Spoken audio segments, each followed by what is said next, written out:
The biggest mistake a man can make is believing a badge can replace the truth. The first rays of sunrise had barely reached the glass walls of the Jefferson Federal Operations Center when a black SUV rolled toward the main security gate, its tires whispering across the clean pavement as government employees began another ordinary weekday. Men and women carrying coffee cups, briefcases, and identification badges streamed through the entrance while security cameras silently watched every movement from above. Marcus Ellis, a black man in his early 40s dressed in a dark navy jacket, pressed white shirt, and simple slacks, stepped from the driver's seat with the quiet confidence of someone who had walked through hundreds of secured facilities without ever drawing attention to himself. In his hand rested nothing more threatening than a slim leather portfolio containing sealed federal documents, yet his calm expression somehow attracted the attention of Officer Ryan Mitchell before Marcus even reached the checkpoint. Ryan, a white police officer with 15 years on the force and a reputation for trusting his instincts above everything else, narrowed his eyes as he watched Marcus approach the gate with measured steps. To Ryan, confidence without visible credentials often meant someone was hiding something, and years of believing his instincts had built an unshakable certainty that he could read people within seconds. Identification, Ryan said firmly, extending one hand while the other rested naturally near his duty belt. Marcus stopped a few feet away, maintaining respectful eye contact as he reached into his jacket. "Good morning, officer. My credentials will be verified inside once my contact arrives. I'm expected." His voice remained even, polite, and completely free of irritation. Ryan frowned. That's not how this works. Around them, pedestrians slowed without appearing obvious. A maintenance worker paused beside a utility cart. Two federal employees exchanged uncertain glances before continuing toward the entrance.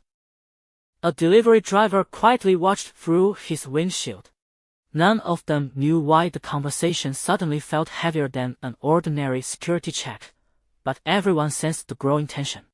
Marcus calmly produced his driver's license but kept the sealed government envelope inside his portfolio untouched. Federal instructions had been clear only hours earlier. His operational identity was not to be disclosed outside the designated briefing room unless specifically authorized by senior personnel. Ryan interpreted Marcus's restraint as defiance rather than protocol. "Step away from the gate," he ordered. Marcus complied immediately, placing both hands where they could easily be seen, while keeping his expression remarkably composed. The security cameras continued recording from multiple angles as passing employees slowed their pace even more. Ryan believed hesitation confirmed suspicion.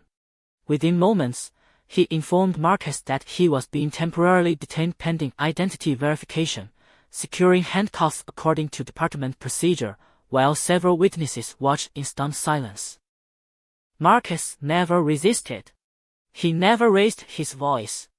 Instead, he simply looked toward the federal building standing less than 50 yards away, where executives, investigators, and attorneys were already gathering for a meeting scheduled to begin in less than 15 minutes. Ryan stood taller, convinced he had prevented a potential security threat before anyone else recognized the danger.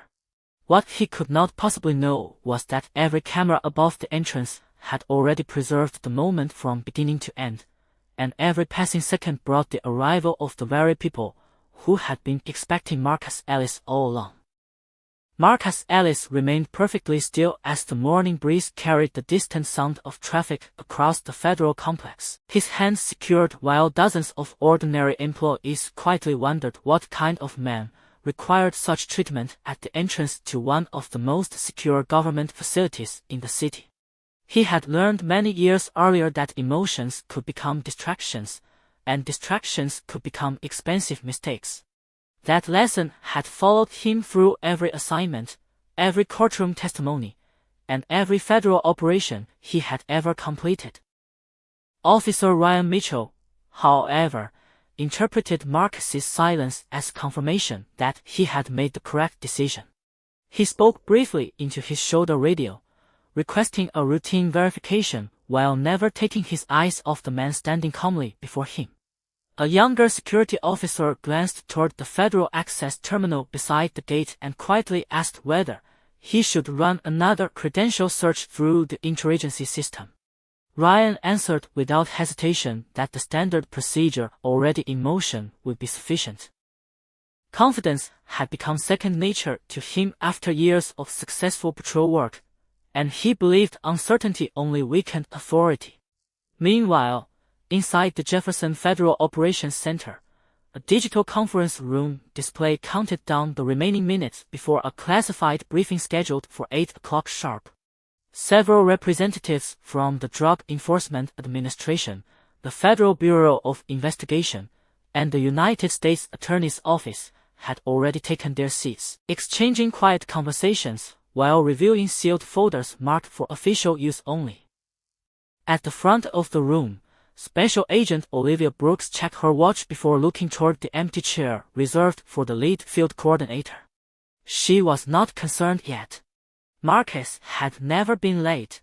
Outside, a maintenance supervisor walking toward the building slowed his pace after recognizing Marcus from previous visits. He frowned slightly, uncertain why a familiar federal face would be standing at the security gate under temporary detention. Before speaking, he chose to remain silent, assuming there had to be an explanation that would become clear within moments. Nearby, another federal employee discreetly glanced toward one of the overhead security cameras, noticing its indicator lights blinking steadily as every second continued to be recorded. Marcus finally spoke again, his tone remaining respectful and measured. "Officer, I understand you are doing your job. I only ask that the verification process continue through the appropriate federal contact." Ryan folded his arms. "If everything checks out, you will be on your way. Until then, nobody enters without my approval." Marcus simply nodded. There was no argument, no frustration, and no attempt to explain further. The confidential instructions he had accepted before sunrise still governed every decision he made. Revealing his operational identity without authorization could compromise far more than a single meeting. Minutes passed with almost uncomfortable slowness as the crowd outside gradually resumed its normal routine, although many continued looking back over their shoulders with quiet curiosity. Inside the building, Olivia Brooks attempted to contact Marcus through his secure government phone. The call went unanswered. She tried again with the same result. That was the first moment a subtle concern crossed her face. Marcus Ellis never ignored secure communications unless circumstances prevented him from answering.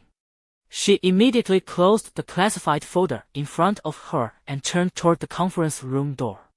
Without saying a word, she understood that something outside had interrupted a mission that only a handful of people in the entire federal operation even knew existed, and every passing minute increased the chance that a simple misunderstanding was becoming something much more serious.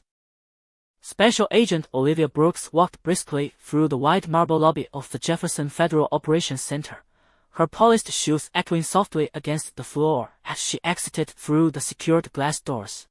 Behind her followed Assistant United States Attorney Rebecca Hayes and two senior Drug Enforcement Administration supervisors, each carrying sealed briefing folders that suddenly seemed far less important than the unanswered question waiting outside.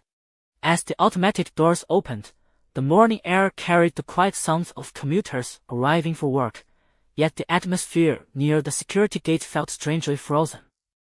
Marcus Ellis still stood exactly where Officer Ryan Mitchell had left him, his posture relaxed despite the temporary restraints, his expression calm enough to make the entire situation appear almost unreal. Ryan immediately noticed the approaching federal officials, but remained convinced they had simply come to assist with the verification process. He straightened his uniform and prepared to explain his decision with the confidence of someone who believed every action had been fully justified. Olivia stopped several feet away, taking in the entire scene with one measured glance. Her eyes briefly met Marcus's, and although neither of them spoke, years of working together had already communicated everything that needed to be understood. She calmly addressed Ryan. "Good morning, officer. I am Special Agent Olivia Brooks with the Drug Enforcement Administration. I understand there has been a delay involving one of our personnel." Ryan answered professionally but firmly. The individual could not provide credentials sufficient for entry. Until his identity is completely verified, the detention remains appropriate. Olivia nodded slightly, never raising her voice. "May I ask for his full name as it appears in your incident log?" Ryan looked toward his notepad. "Marcus Ellis." Olivia exchanged a brief glance with Rebecca Hayes before returning her attention to Ryan. "And did Mr. Ellis at any point resist your instructions?" Ryan hesitated for the first time that morning. "No." "Did he threaten anyone?" "No." "Did he attempt to enter by force?" Ryan answered once again. "No." Around them, several federal employees quietly stopped walking, sensing that the conversation was changing in a way they had not expected. Even the younger security officer, who had questioned the verification process earlier, watched silently from beside the access terminal. Olivia slowly removed a government credential wallet from inside her jacket and presented it for identification. "Officer Mitchell, before we proceed any further, I need you to contact your dispatcher and request immediate confirmation through the Federal Law Enforcement Coordination Network. Use authorization code 0479. Ryan frowned slightly. That level of verification was rarely requested during an ordinary security stop. Still believing the result would support his decision, he lifted his radio and repeated the authorization exactly as instructed. The response did not come immediately. Seconds passed. Then nearly a full minute. The dispatcher returned with an unfamiliar tone that lacked the casual confidence heard earlier. "Officer Mitchell, stand by for supervisory confirmation. Do not alter the current scene until instructed." Ryan lowered the radio slowly. For the first time since Marcus had arrived, uncertainty quietly replaced certainty. Olivia remained composed, offering neither satisfaction nor criticism. Marcus continued standing in complete silence, looking toward the federal building where the classified meeting had now officially begun, without its lead field coordinator. High above them, every security camera continued recording the unfolding events, preserving not only the actions taken but also the choices made after questions had begun to surface. None of the people gathered outside realized that the next radio transmission would permanently change how everyone at that gate remembered this ordinary Tuesday morning. The reply finally came through Officer Ryan Mitchell's shoulder radio, but it was not the routine confirmation he had expected. The dispatcher's voice, once relaxed and procedural, now carried unmistakable urgency. "Officer Mitchell, maintain your current location. A federal supervisory official is responding directly to your position. Do not release the individual. Do not transport the individual. Await further instruction." Ryan exchanged a brief glance with the younger security officer, who quietly lowered his eyes toward the access terminal. Something had changed, even if no one yet understood exactly what it meant. Ryan pressed the transmit button once more. "Dispatch, confirm the reason for supervisory response." A pause followed. "Negative. Information will be delivered on scene." The transmission ended. Silence settled over the entrance again, interrupted only by distant traffic and the steady hum of the ventilation system surrounding the federal complex. Marcus Ellis remained exactly where he had been standing for nearly 20 minutes. His breathing stayed slow and measured, his shoulders relaxed, his attention focused on the federal building only a short distance away. He had spent years learning that patience often revealed more than confrontation ever could. Every unnecessary word risked disrupting procedures that existed for reasons larger than any individual. Olivia Brooks looked toward the entrance road as another black government sport utility vehicle approached through the outer security barrier. Without saying a word, she recognized the vehicle immediately. Rebecca Hayes noticed it as well and quietly closed the classified folder she had been carrying beneath one arm. Several federal employees lingering nearby instinctively stepped farther aside, sensing that whoever had just arrived carried authority extending well beyond the local police department. Ryan watched the vehicle stop several yards away. A middle-aged man wearing a dark federal suit stepped out, accompanied by another Drug Enforcement Administration supervisor carrying a secured document case. Neither appeared rushed, yet both moved with calm purpose developed through years of federal service. The suited official approached Olivia first, exchanged credentials, then turned toward Ryan with a professional expression that revealed neither anger nor approval. "Officer Mitchell," he said evenly, "I am Deputy Special Agent in charge Thomas Bennett. Before we continue, I need to verify one detail. Is this the individual you detained this morning?" Ryan nodded confidently. "Yes, sir." Bennett looked directly at Marcus before opening the secured document case. Inside rested several sealed folders and an encrypted tablet. He entered a verification code, waited only seconds, then compared the information displayed on the screen with Marcus standing quietly before him. Bennett closed the tablet and took one slow breath. Identity confirmed. No dramatic announcement followed. No raised voices broke the morning air. The words themselves carried enough weight to change the atmosphere surrounding everyone present. Ryan stood motionless, expecting additional clarification that never came. Bennett continued calmly. "Special Agent Marcus Ellis is the assigned lead field coordinator for today's joint federal operation. His identity was intentionally restricted under operational security protocols until the scheduled briefing." The younger security officer slowly looked away, realizing the additional database search he had suggested earlier might have answered everything before the situation escalated. Olivia Brooks finally stepped closer to Marcus, her voice remaining calm and entirely professional. "Agent Ellis, are you able to continue with today's assignment once administrative procedures are completed?" Marcus answered with the same steady composure he had shown since sunrise. "Yes, Special Agent. The operation remains the priority." Bennett nodded once before turning toward Ryan again. "Officer Mitchell, your cooperation is appreciated. However, because this incident involves a federally protected operation, every action taken from the initial contact until this moment will require formal review. Security camera recordings, dispatch communications, witness statements, and access logs will all be preserved." Ryan felt the certainty that had carried him throughout the morning begin to slip away, not because anyone had humiliated him, but because the quiet confidence of the man he had detained suddenly made complete sense. Above them, the security cameras continued recording without interruption, silently preserving the final moments before the full consequences of a single decision would begin to unfold. Deputy Special Agent in charge Thomas Bennett spoke with the calm precision of someone accustomed to making difficult situations simpler through facts instead of emotion. He gave a brief nod toward one of the federal supervisors, who stepped forward and quietly completed the administrative process necessary to remove the temporary restraints from Marcus Ellis.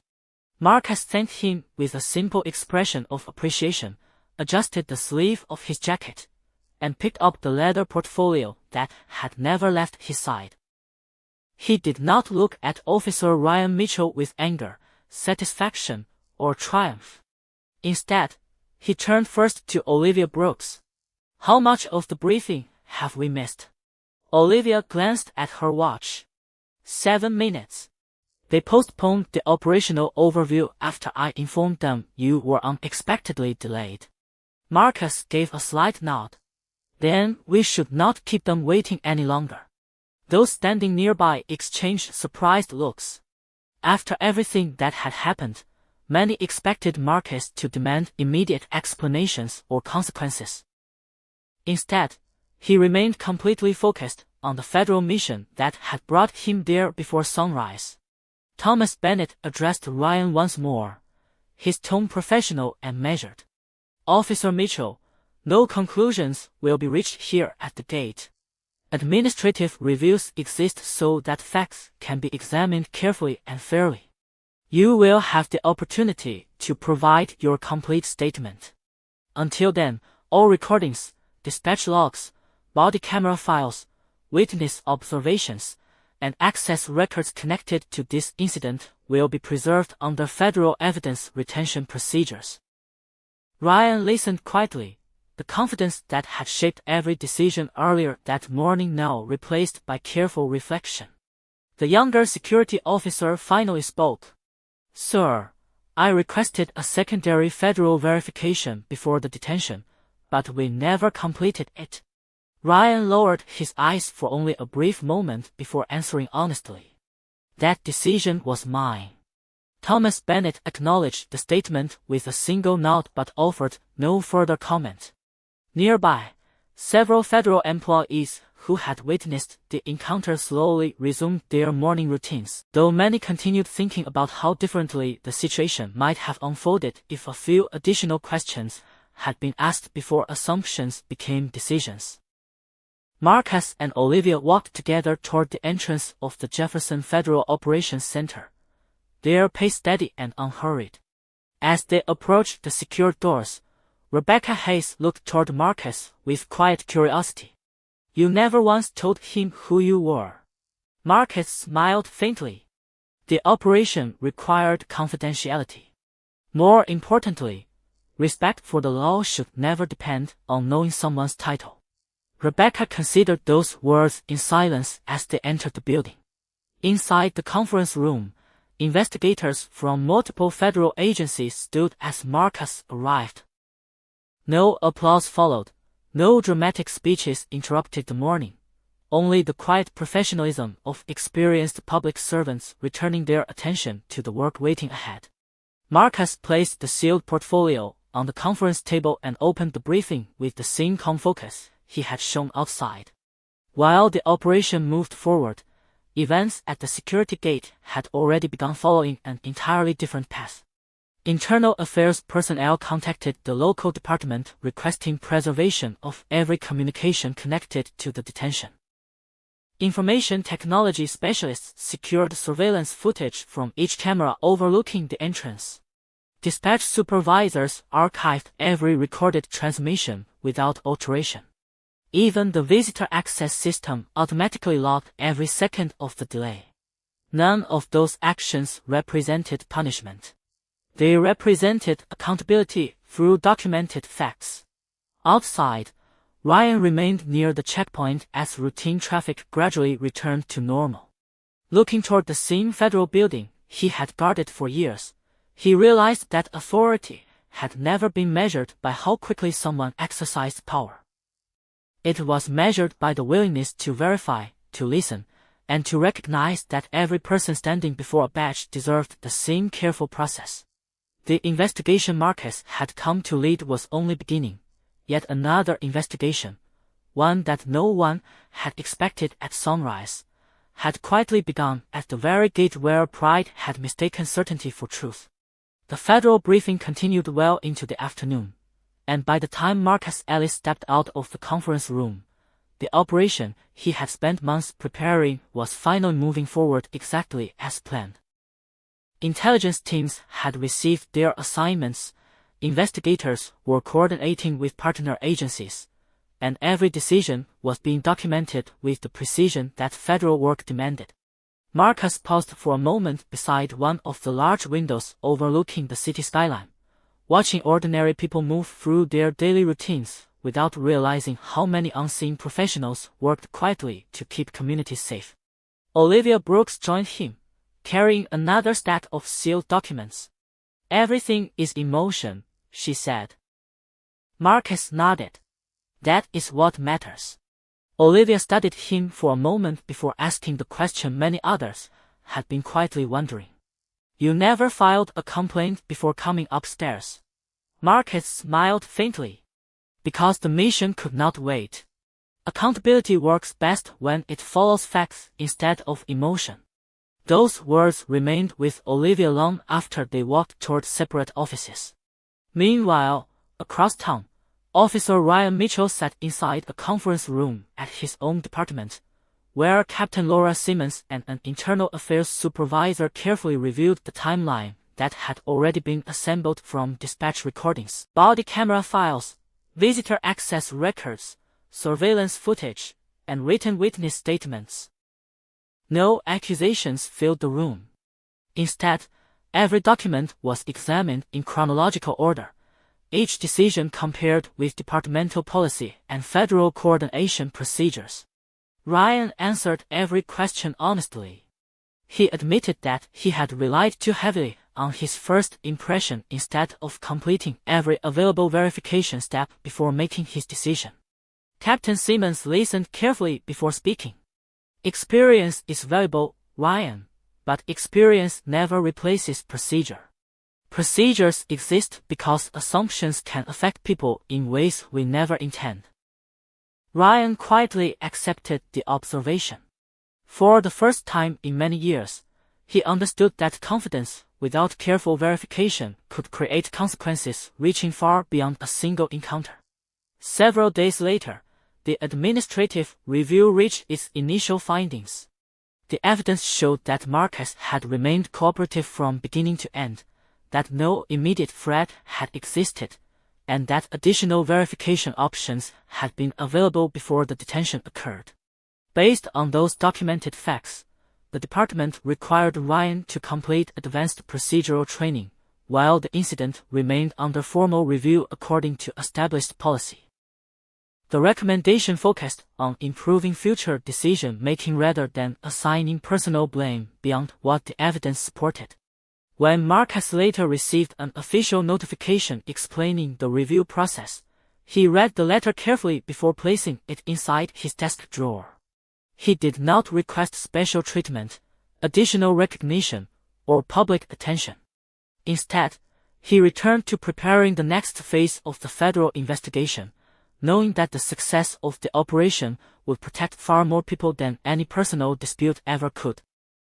Weeks later, the joint operation concluded successfully, and representatives from multiple agencies gathered to recognize the teamwork that had made it possible. As the meeting ended, Ryan approached Marcus quietly in the hallway. There were no cameras, no reporters, and no audience waiting to witness the conversation. Ryan extended his hand.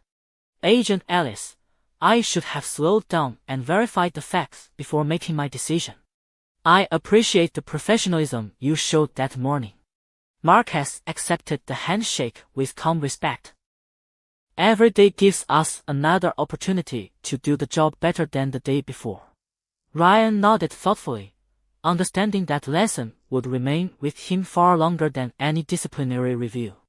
As Marcus walked toward the building exit beneath the warm evening sunlight, he reflected on the simple truth that had guided his entire career. A badge could open doors, a title could command attention, and authority could influence decisions, but only truth, patience, and integrity could earn lasting respect. That was the kind of justice that never needed to raise its voice, because the evidence always spoke clearly enough on its own. Several months passed, and the memory of that quiet morning at the Jefferson Federal Operations Center gradually became part of departmental training rather than hallway conversation. New procedures had been introduced, not because one incident had changed the entire system overnight, but because experienced leaders understood that meaningful improvement often began with a single documented lesson.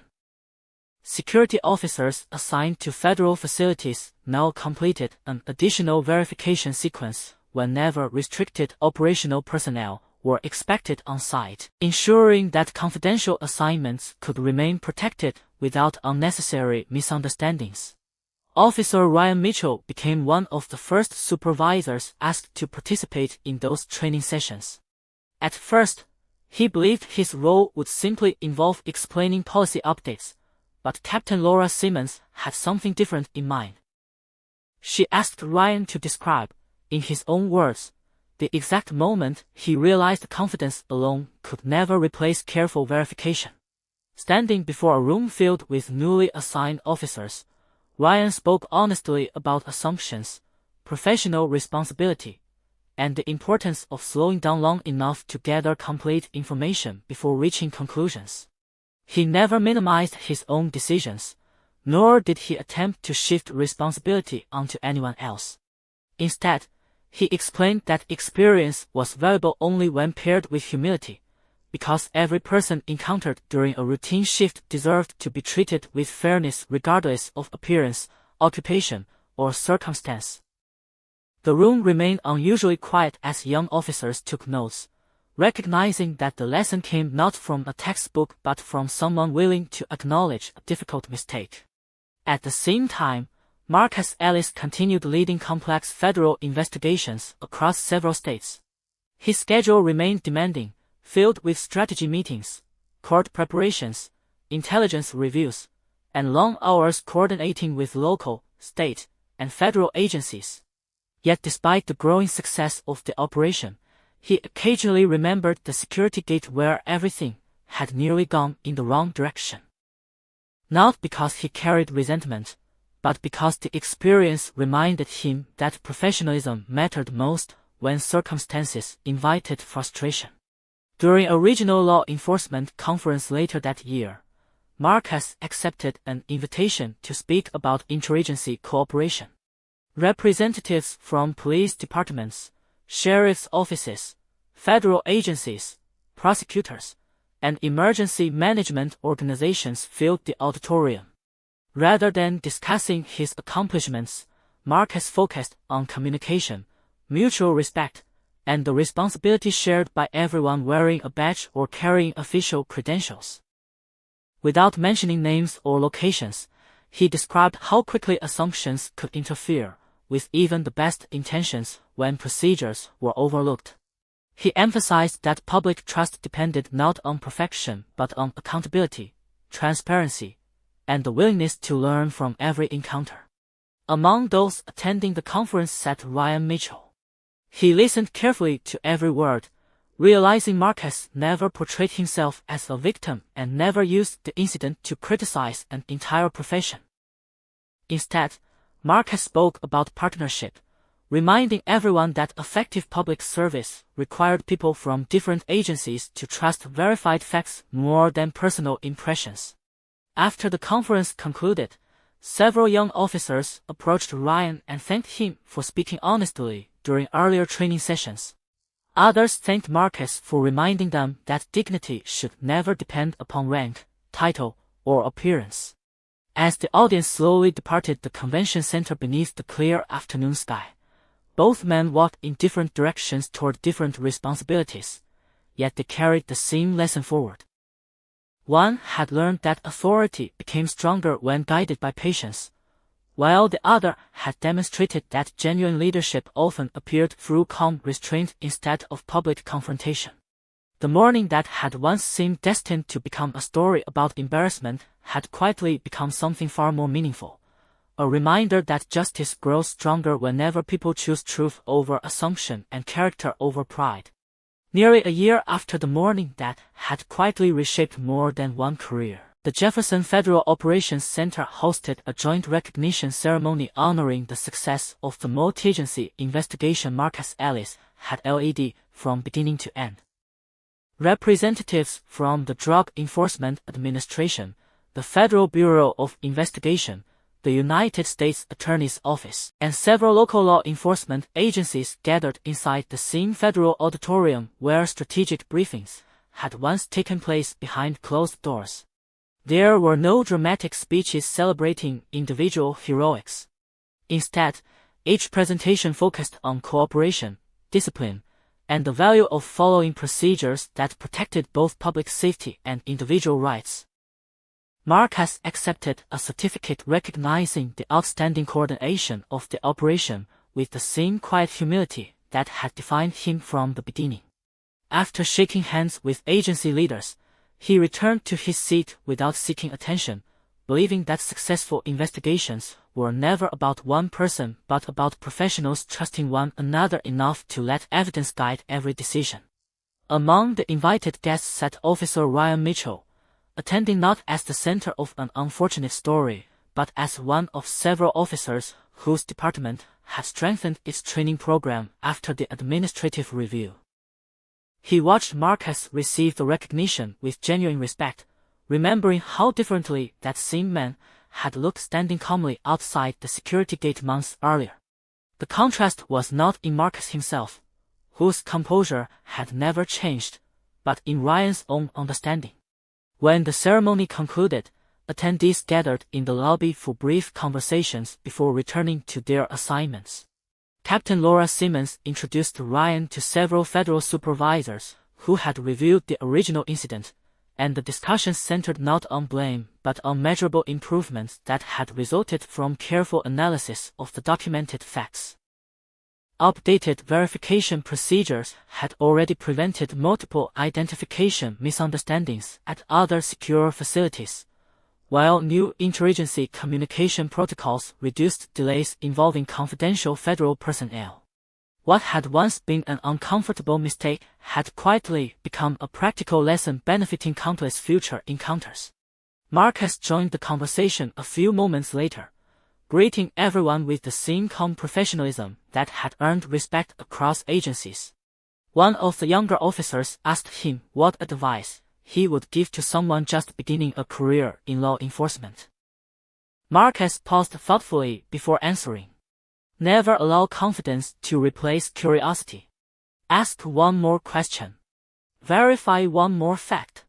Every person deserves the same careful process, especially when circumstances seem obvious. The young officer nodded as Ryan listened carefully, recognizing those words as the lesson he now repeated during every training session. Before leaving, Deputy Special Agent in charge Thomas Bennett thanked the local department for embracing accountability instead of defensiveness. He explained that true professionalism was demonstrated not by avoiding mistakes but by responding to them with honesty, transparency, and meaningful improvement. As the afternoon sunlight filtered through the lobby windows, Marcus and Ryan walked together toward the building entrance where visitors were passing through the security checkpoint in an orderly line.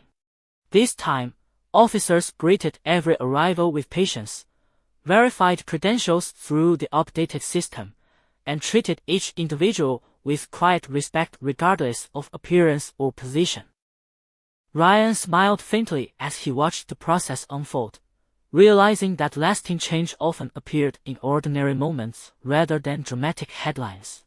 Marcus looked toward the entrance for a brief second before continuing down the front steps toward his waiting vehicle, satisfied not because anyone had been embarrassed or defeated, but because a difficult experience had ultimately strengthened the very system both men had sworn to serve. Sometimes the greatest victory was never found inside a courtroom or an investigation. Sometimes it appeared when people chose to become better than they had been the day before, allowing fairness to become stronger than assumption and integrity to become more influential than pride. The following spring, the Jefferson Federal Operations Center welcomed another class of newly assigned federal agents and local law enforcement officers for a joint orientation focused on cooperation between agencies. The morning began the same way countless official gatherings had begun before, with quiet conversations, fresh coffee, neatly arranged briefing folders, and professionals preparing for another day of public service. Yet one lesson had already become part of the official training curriculum. Without mentioning names during the opening presentation, instructors explained how a routine security encounter had demonstrated the importance of patience, verification, and equal treatment for every individual regardless of appearance, occupation, or first impressions. What had once been a difficult morning had evolved into a permanent example of how institutions became stronger when they were willing to learn from documented facts instead of protecting assumptions. Marcus Ellis attended the orientation as a guest speaker, not because he sought recognition, but because younger agents often benefited more from practical experience than theoretical instruction. Standing before the audience with the same quiet confidence that had carried him through years of federal service, he spoke about professionalism in simple language that everyone could understand. He reminded the room that every badge represented responsibility before authority, and every official credential represented service before status. He explained that respect should never depend upon whether someone was wearing a uniform, carrying federal identification, or walking into a building as an ordinary citizen. Respect began with character, and character revealed itself most clearly during moments of uncertainty. Across the room sat Officer Ryan Mitchell, now serving as one of his department's field training officers after successfully completing every requirement of the Administrative Review and Advanced Procedural Program. His experience had changed not only the way he approached his own work but also the way he mentored every new officer assigned under his supervision. Whenever trainees asked why verification mattered so much during seemingly routine encounters, Ryan always answered the same way. The facts deserve to arrive before our conclusions do. Those words had become part of his daily practice, shaping decisions that were now slower, more deliberate, and ultimately more accurate. After the orientation ended, several recruits approached both men with thoughtful questions about cooperation between local police and federal agencies. The conversations were relaxed, professional, and filled with practical advice rather than dramatic stories. Marcus encouraged every future investigator to remain curious even when they believed they already understood a situation. Ryan encouraged every future officer to remember that confidence became stronger, not weaker, when supported by careful verification. Watching the discussion unfold, Deputy Special Agent in Charge Thomas Bennett quietly remarked to Captain Laura Simmons that genuine leadership could never be measured by how rarely mistakes occurred.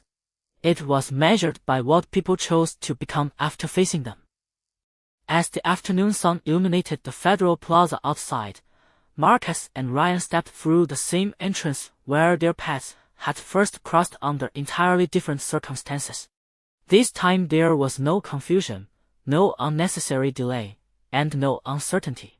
Officers greeted visitors with courtesy, verified credentials through updated procedures, and continued their work with calm professionalism. The building itself had not changed, but the people working inside it had. Marcus paused for a brief moment before walking toward his waiting vehicle, looking back only once at the entrance where a single decision had eventually inspired meaningful improvements reaching far beyond one individual or one department. Ryan watched another visitor complete the security process smoothly before returning to his duties with renewed purpose. Neither man had won because the other had lost. They had both succeeded because truth had been allowed to guide accountability, humility had replaced pride, and justice had quietly fulfilled its purpose without ever needing to raise its voice. In the end, a badge may grant authority for a moment, but integrity is what earns respect for a lifetime.